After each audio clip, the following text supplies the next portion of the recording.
नमस्कार मित्रों, Jagdambe GK classes पर आपका हार्दिक स्वागत है। तो आज हम फिजिक्स के बहुत ही कुछ इंपॉर्टेंट क्वेश्चंस आपके लिए लाने वाले हैं। तो 25 क्वेश्चन करेंगे जो सारे के सारे आपके लिए बहुत ही ज़्यादा इंपॉर्टेंट है। तो चलिए पहला क्वेश्चन करते हैं। पूरक मात्रक का उदाहरण है। तो पूरक मात्रक का उदाहरण हो जाएगा घन कोण। क्या हो जाएगा आपका? घन कोण हो जाएगा पूरक मात्रक का उदाहरण। कोई पूछे भाई बल का मात्रक क्या है, तो बल का मात्रक हो जाएगा आपके लिए, अगर बल का कोई मात्रक पूछे तो इसका मात्रक हो जाएगा आपके लिए न्यूटन। क्या हो जाएगा? न्यूटन। ठीक है, जिसको हम किससे रिप्रेजेंट करते हैं भाई? एन से रिप्रेजेंट करते हैं। बल का जो सूत्र होता है वो होता है द्रव्यमान इंटू त्वरण। जो बल का क्या होता है? सूत्र होता है। ठीक है, उष्मा जो है वो एक प्रकार की क्या है? ऊर्जा है, तो इसका मात्रक भी क्या हो जाएगा आपका? जूल हो जाएगा। ठीक है, दाब का मात्रक कोई पूछ ले तो दाब का मात्रक होता है पास्कल। क्या होता है? पास्कल। दाब का अगर फॉर्मूला पूछ लेते हैं तो क्या होता है आपका? Force upon area. क्या होता है? Force upon area. ठीक है, नेक्स्ट क्वेश्चन। प्रकाश वर्ष निम्न में से किस भौतिक राशि की इकाई है? तो देखो प्रकाश वर्ष जो है ना वो एक्चुअल में दूरी की इकाई है। किसकी इकाई है? दूरी की। तो ऑप्शन डी हो जाएगा। अगर दूरी की सबसे बड़ी ऊंचाई की बात करें, सबसे बड़ी ऊंचाई है, ठीक है, तो उसका नाम है पारसेक। क्या नाम है उसका? पारसेक। पारसेक जो है वो दूरी की सबसे बड़ी इकाई, ये बात ध्यान रखना। इसके अंदर कितने होते हैं भाई? 3.08 इंटू 10⁻16 मीटर इसके अंदर होते हैं एक पारसेक के अंदर। तो ये बात आपको ध्यान में रखनी है। Next question. लंबाई की न्यूनतम इकाई। देखो लंबाई की जो न्यूनतम इकाई है ना वो हो जाएगा फर्मी मीटर। क्या हो जाएगा? फर्मी मीटर हो जाएगा। Next question. कार्य करने की क्षमता को क्या कहते हैं? तो देखो कार्य करने की क्षमता को हम ऊर्जा कहते हैं। क्या कहते हैं? ऊर्जा। अब देखो जो कार्य का सूत्र होता है वो होता है बल इंटू विस्थापन। क्या होता है? बल इंटू विस्थापन। कार्य एक अदिश राशि होती है, इस बात को ध्यान में रखें। और कार्य का मात्रक क्या होता है? जूल होता है। कार्य का मात्रक क्या होता है? जूल होता है। और कार्य करने की दर को, कार्य करने की दर को हम शक्ति कहते हैं। तो कार्य करने की दर को हम क्या कहते हैं? शक्ति कहते हैं। और शक्ति का मात्रक क्या होता है आपका? वॉट होता है शक्ति का मात्रक, जिसको हम डब्ल्यू से लिखते हैं। ठीक है, त्वरण। तो त्वरण क्या है? तो वेग में परिवर्तन की दर को हम क्या कहते हैं? त्वरण कहते हैं। ठीक है, त्वरण का मात्रक होता है मीटर अपॉन सेकंड स्क्वायर। और ये एक प्रकार की अदिश राशि, बहुत बार पूछा गया, ध्यान रखें। मात्रक होता है मीटर अपॉन सेकंड स्क्वायर। और यह एक प्रकार की सदिश राशि है। कैसी राशि है? सदिश। विस्थापन भी एक प्रकार की सदिश राशि और बल भी एक प्रकार की सदिश राशि है। Next question. निम्नलिखित में से द्रव्यमान की इकाई नहीं है। देखो द्रव्यमान की इकाई कौन सी नहीं है? देखो पाउंड जो है ना वो द्रव्यमान की इकाई है, ग्राम भी द्रव्यमान की इकाई है, ये भी द्रव्यमान है ना। ये आपके एमकेएस मीन्स एसआई पद्धति के अंदर किलोग्राम नापा जाता है, सीजीएस में ग्राम नापा जाता है और एफपीएस में पाउंड नापा जाता है। ठीक है, तो अब देखो बल जो है ना, बल डाइन, सीजीएस में बल का जो मात्रक है वो आपका डाइन होता है।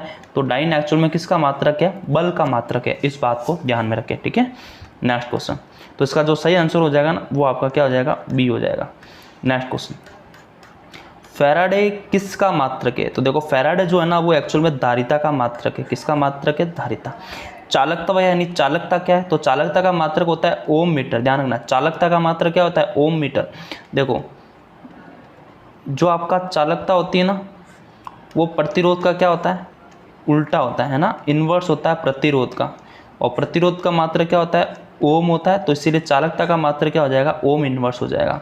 ठीक है, प्रेरत्व का मात्रक क्या होता है? हेनरी होता है। क्या होता है? हेनरी। ठीक है, तो प्रेरत्व मात्रक होता है, प्रेरकत्व का मात्रक होता है हेनरी। चालकता का जो मात्रक होता है ओम इन्वर्स। प्रतिरोध का जो मात्रक होता है वो होता है ओम। ठीक है, तो फैराडे किसका मात्रक होता है? धारिता का मात्रक होता है। Next question. न्यूटन किलोग्राम किसका मात्रक है? देखो न्यूटन किलोग्राम तो बल है और किलोग्राम मतलब क्या हुआ? एम है। तो ये किसका फॉर्मूला होता है? ए का होता है। अभी हमने देखा था एफ इक्वल टू क्या होता है? एम ए होता है। एम को जब डिवाइड भेजेंगे तो एफ अपॉन एम हो जाएगा। तो ये किसका हो जाएगा? आपका ए का हो जाएगा, यानी त्वरण का जो है वो मात्रक हो जाएगा।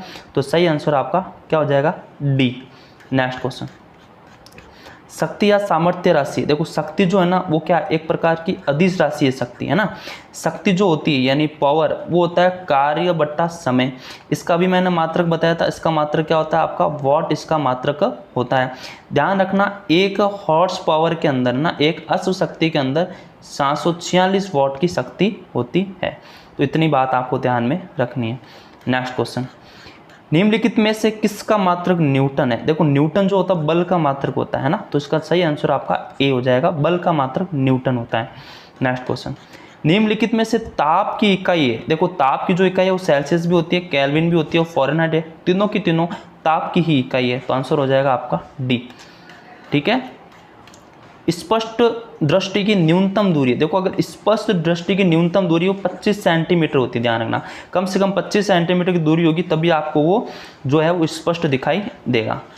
नेक्स्ट क्वेश्चन, समतल दर्पण की वक्रता त्रिज्या क्या होती है? तो देखो समतल दर्पण की वक्रता त्रिज्या आपके क्या होती है? अनंत होती है ना, क्या होती है आपके पास? अनंत होती है। देखो ये आपके पास है समतल दर्पण। अब देखो इसकी कुछ बातें ध्यान में रखना कि अगर मान लो ये आपका क्या है? बिंब है, तो ये जितनी दूरी पर बिंब होगा ना उतनी दूरी पर आपका क्या बनेगा? इसका प्रतिबिंब बनेगा। इसका प्रतिबिंब जो होता है वो होता है आभासी और कैसा बनता है आपका? सीधा। और इसके अंदर क्या होता है? 500 परावर्तन होता है। मीन्स क्या होता है कि आपका जो राइट है ना वो लेफ्ट दिखता है और जो आपका लेफ्ट होता है वो आपका क्या दिखता है? राइट दिखता है। और जितनी हाइट आपकी इमेज की होगी, मतलब जितनी हाइट ऑब्जेक्ट की होती है उतनी हाइट आपकी इमेज की भी इसके अंदर होती है, तो इसका आंसर हो जाएगा अनंत। नेक्स्ट क्वेश्चन, मानव नेत्र में रेटिना पर बनने वाला प्रतिबिंब क्या होता है? तो ध्यान रखना कि रेटिना पर जो प्रतिबिंब बनता है, देखो रेटिना जो प्रतिबिंब है ना हमारे आँख के अंदर उत्तल लेंस होता है। कैसा लेंस होता है भाई? उत्तल लेंस होता है। और उत्तल लेंस कैसा बनाता है? वास्तविक और उल्टा। तो सही आंसर आपका ए हो जाएगा, वास्तविक तथा उल्टा हो जाएगा। फिर मस्तिष्क उस इमेज को क्या करता है? सीधा आपको बता देता है।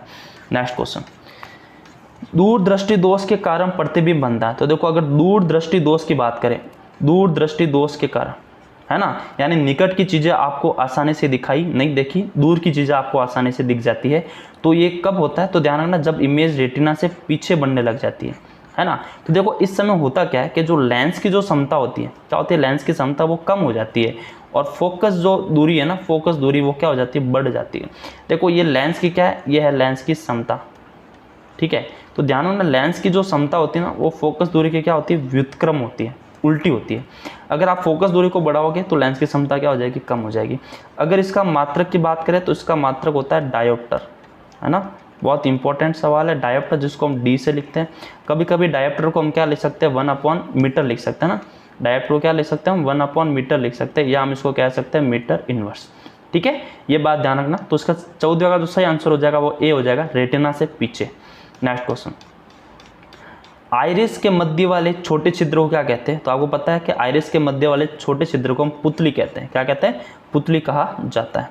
नेक्स्ट क्वेश्चन, निकट दृष्टि दोष से पीड़ित, देखो निकट दृष्टि दोष है ना, क्या है आपके? निकट दृष्टि दोष पीड़ित व्यक्ति के लिए चश्मे में प्रयुक्त किया जाता है। तो इसका मतलब वो दूर की चीज़ें आसानी से नहीं दिखेगी, पास की चीज़ें आसानी से दिखेगी। तो दूर के लिए आपको क्या करना पड़ेगा? अपसारित लेंस लेना पड़ेगा, जो कि होता है आपका अवतल लेंस, है ना, जो क्या करता है? अवतल लेंस, यानी सारी किरणों को अपसारित कर लेता है, तभी आपको क्या करे? दूर की चीज़ें दिख जाएगी, तो वो लेंस हो जाएगा अवतल लेंस। तो देखो निकट दृष्टि दोष के लिए तो अवतल है, तो दूर दृष्टि दोष के लिए हम क्या लेते हैं? उत्तल लेंस लेते हैं। ध्यान रखना, दूर दृष्टि दोष, है ना, तो दूर दृष्टि दोष के लिए हम उत्तल लेंस लेते हैं। नेक्स्ट क्वेश्चन, ओम का नियम क्या परिभाषित करता है? तो देखो ओम का जो नियम होता है ना, ओम का नियम क्या कहता है कि ओम का नियम कहता है कि अगर हम किसी भी चालक की भौतिक अवस्था को स्थिर रखा जाए तो उसके सिरों पर उत्पन्न विभवांतर उसमें प्रवाहित धारा के समानुपाती होता है। यानी ये विभवांतर और धारा के बीच संबंध को बताता है ना, तो इसका सही आंसर डी हो जाएगा, धारा और वोल्टता दोनों को। ठीक है। नेक्स्ट क्वेश्चन, किसी चालक के सिरों के बीच विभवांतर उसमें बहने वाली धारा के समानुपाती होता है। यह कौन सा नियम है? अभी हमने बात किया, यह हो जाएगा ओम का नियम। क्या हो जाएगा आपका? ओम का नियम हो जाएगा। नेक्स्ट क्वेश्चन, घरों में लगे पंखे बल्ब आदि लगे होते, तो घरों में जो लगे होते हैं वो समांतर क्रम में लगे होते हैं। इसका कारण क्या है? देखो सबसे पहले समांतर क्रम का फॉर्मूला होता है, अगर तुल्य प्रतिरोध इसमें निकालना है तो ये आपका इसका फॉर्मूला होता है, यानी इसमें जो प्रतिरोध होना बहुत ही कम प्रतिरोध होता है। तो कम प्रतिरोध होने के कारण एक तो ये हमें फायदा मिल गया, दूसरा क्या है कि जैसे ये आपका क्या है? समांतर क्रम है। ठीक है, ये आपका समांतर क्रम है तो अब इसके अंदर धारा लग जाएगी, इसके अंदर धारा लग जाएगी, इसके अंदर धारा लग जाएगी। यानी हम कह सकते हैं कि जब हमें ये चलाना होता है, अगर जब हमें यही चलाना है तो हम इन दोनों को क्या कर सकते हैं, धारा को बंद कर सकते हैं, तब ये वाला जो उपकरण है वो चलेगा। अगर इसको चलाना है तो इसके लिए हम अलग से स्विच रख सकते हैं, इसके लिए अलग से हम स्विच रख सकते हैं। लेकिन श्रेणी क्रम में ऐसा नहीं होता ना, क्योंकि ये आपकी श्रेणी क्रम होती है। तो अगर मैंने यहाँ से बंद कर दिया, इसको बंद कर दिया, तो ऑटोमेटिक धारा आगे जा ही नहीं पाएगी, तो ये भी आपका साथ में बंद हो जाएगा। और अगर मैंने इसको स्टार्ट किया तो ये भी आपका क्या हो जाएगा, साथ में स्टार्ट हो जाएगा। तो ये इसके अंदर क्या होता है, लॉस होता है। इसीलिए हम देखते हैं कि पंखे बल्ब सब के सब हमारे घरों में समांतर क्रम में लगे होते हैं। सबके हम क्या कर सकते हैं, अलग पर्सनल उसके अंदर स्विच हम लगा सकते हैं। नेक्स्ट क्वेश्चन, प्रतिरोध का मात्रक क्या है। देखो प्रतिरोध का मात्रक अभी हमने बात की थी, प्रतिरोध का मात्रक ओम होता है। एम्पियर किसका मात्रक होता है भाई, एम्पियर होता है धारा का मात्रक। धारा का फॉर्मूला क्या होता है बेटा, ये होता है आवेश, है ना। धारा का अगर सूत्र की बात करें तो आवेश बट्टा समय। आवेशों की प्रवाह की दर को हम धारा कहते हैं, ठीक है। धारा को मापने का यंत्र को बोलते हैं हम अमीटर। क्या बोलते हैं, अमीटर। और अमीटर हमेशा कैसा लगा होता है, श्रेणी क्रम में लगा होता है। ध्यान रखना, अमीटर कैसा लगता है, श्रेणी क्रम में लगा होता है, ठीक है। अमीटर कैसा होगा, श्रेणी क्रम में। तो अगर आपका बात आ जाता है भाई वोल्ट, तो ध्यान रखना वोल्ट विभवांतर का मात्रक है। वोल्ट का फॉर्मूला क्या होता है, V इक्वल टू क्या होता है भाई, W/Q होता है। V इक्वल टू क्या होता है, W/Q। और इसको वोल्ट मीटर के थ्रू हम नापते हैं, किसके थ्रू मापते हैं, वोल्ट मीटर। और वोल्ट मीटर कैसा लगा होता है भाई, समांतर क्रम में वोल्ट मीटर लगा होता है, ठीक है। तो ये बात आपको क्या करनी है, ध्यान में रखनी है। एक गैल्वेनोमीटर भी आता है, ध्यान रखना, वो बस धारा के होने या नहीं होने को बताता है या उसकी दिशा को बताता है, ठीक है। ये धारा को मापता नहीं, इतनी बात ध्यान रखना। आगे बात करते हैं भाई कूलाम। तो कूलाम किसका मात्रक है, तो कूलाम है आपके आवेश का मात्रक। किसका मात्रक है, आवेश। हेनरी प्रेरकत्व मात्रक अभी हमने बात कर चुके हैं। नेक्स्ट क्वेश्चन, प्रत्यावर्ती धारा को दिष्ट धारा में बदलने वाली युक्ति। प्रत्यावर्ती धारा मतलब एसी और दिष्ट धारा मतलब क्या होता है, डीसी। हमारे घरों में आने वाली धारा क्या होती है, एसी होती है। और सेल वगैरह में कौन सी धारा होती है, डीसी धारा होती है, जो समय के साथ नहीं बदलती और ये समय के साथ बदलती है, ठीक है। इसका ग्राफ अगर देखें तो इसका ये ग्राफ होता है, इसका ग्राफ हम देखें तो एकदम कॉन्स्टेंट होता है। तो इसका आंसर हो जाएगा रेक्टिफायर, है ना, ये हो जाएगा रेक्टिफायर। तो इसका जो सही आंसर हो जाएगा रेक्टिफायर हो जाएगा, जो प्रत्यावर्ती धारा को क्या करता है, दिष्ट धारा में बदलता है।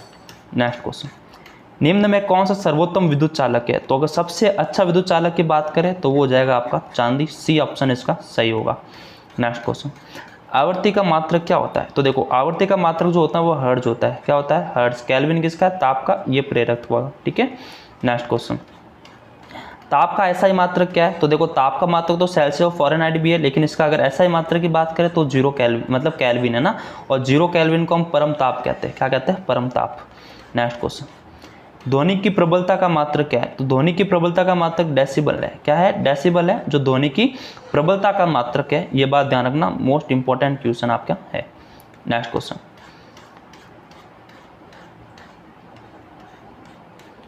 ठीक है। अच्छा 25 क्वेश्चन हो गए, ओके भाई। तो अभी हमने कितने क्वेश्चन कर लिए, तो अभी हमने 25 क्वेश्चन कर लिए। और आई होप के आधे क्वेश्चन तो आपको आते होंगे, साथ में हमने बहुत सारे इसके अंदर क्वेश्चन भी पढ़ लिए, ठीक है। तो आई होप कि आपको ज़रूर समझ में आया होगा, ठीक है। एक शायद इसके अंदर एक क्वेश्चन और था आपका, सारे क्वेश्चन हमने किए होंगे, ठीक है, ओके।